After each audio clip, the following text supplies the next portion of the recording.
Alrighty, let's get into it. Let's go back from Iceland, and here are 5 things you should know. Starting off with one of the most common things people go to Iceland for. You guessed it, the Northern Lights.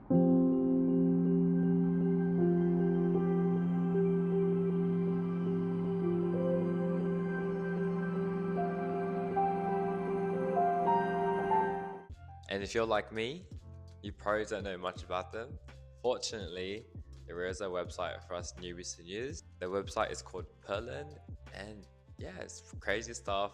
Has all these kind of charts, predictions for northern lights. It's pretty cool stuff, honestly. There's even a page that actually helps you understand how to read the forecast as well. So don't stress about it. Ideally, you want to see a KP rating of at least 4. I highly recommend using this resource, especially if you're traveling to Iceland during off-peak seasons, but the chances of seeing them aren't that great. Like, we only saw them once. One time out of 7 days while we were there. My other friend told me when he went to Iceland, he didn't even get to see the northern lights because it was just too cloudy. So yeah, don't get your hopes up too much if you're going during off-peak seasons, because chances are you might not see them. Number 2, renting a car. Before we dive into this tip, here's a friendly reminder that Keflavik International Airport is actually 45 minutes away from Reykjavik. If you're not planning to rent a car, that's okay. You can book online a bus transfer right into the city. If you do rent a car, you get a free transfer from the airport to your vehicle.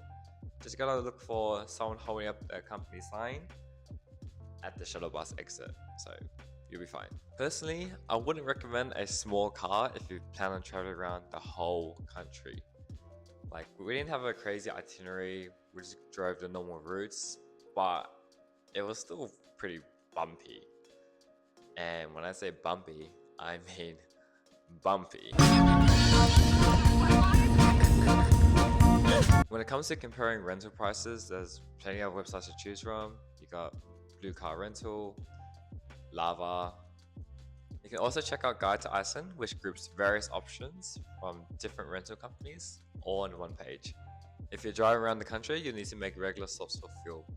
So be sure to check out Google Maps to make sure there's stops along your route, because when driving along the east coast, there's limited options. Here's a quick tip.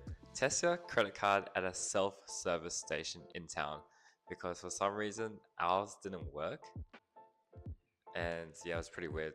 For a handy fuel guide, check out the link in my description, or just go to the Orkin, which is like the pink petrol stations. They're generally the cheapest. Number 3, food.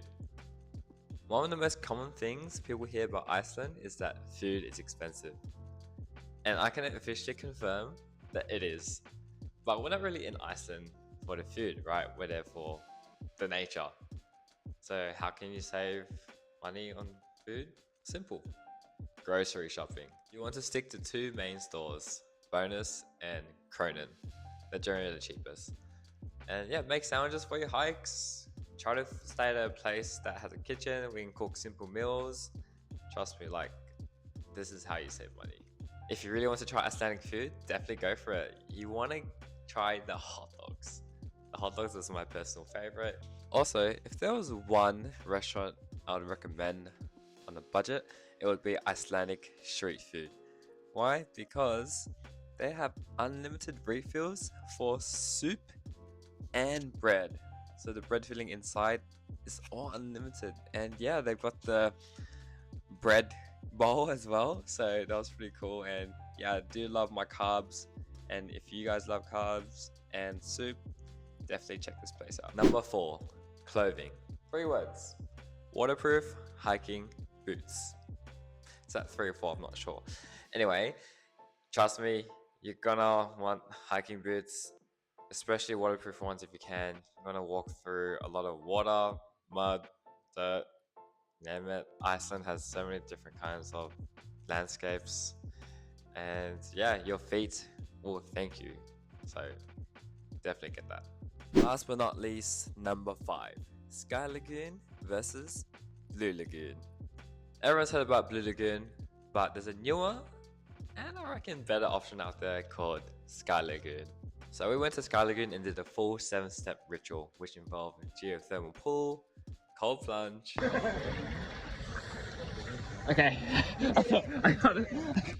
sauna, misty shower, body scrub, steam room, and juice. When I compared this to Blue Lagoon through my own research, I found out that Sky Lagoon is preferred for its value and overall vibe. Sure, the Blue Lagoon might win for its unique color, like the nice blue, but I think that's all it has, to be honest. Depending on what time and day you go, prices do vary. The Sky Lagoon 7-step ritual costs between $76 to $94 USD, whereas the Blue Lagoon general entry, just general entry, costs between $83 to $104 USD. I guess it comes with a drink and a mask, but yeah, honestly, Sky Lagoon, better value for sure. Bonus for those that stuck around, this is for you. If you're curious about how much I spent on my trip, here's a quick breakdown. My return flights from Toronto to Keflavik was $540 USD, and that was with no check-in baggage. For accommodation, it was $458 per person.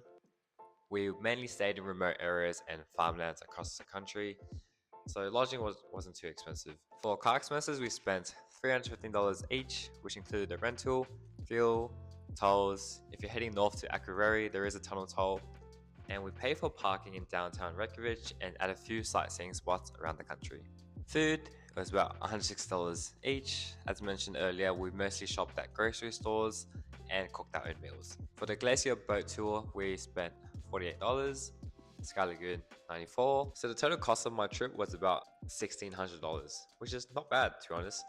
I feel like I could have budgeted more if I wanted to, but honestly, it was reasonable pricing, and I feel like this would be a good reference point if you're traveling with friends. So hopefully that breakdown helped you guys. I hope you all enjoyed this video. This wraps up my Iceland series, and if you haven't watched my personal experiences yet, be sure to check them out, starting with this one.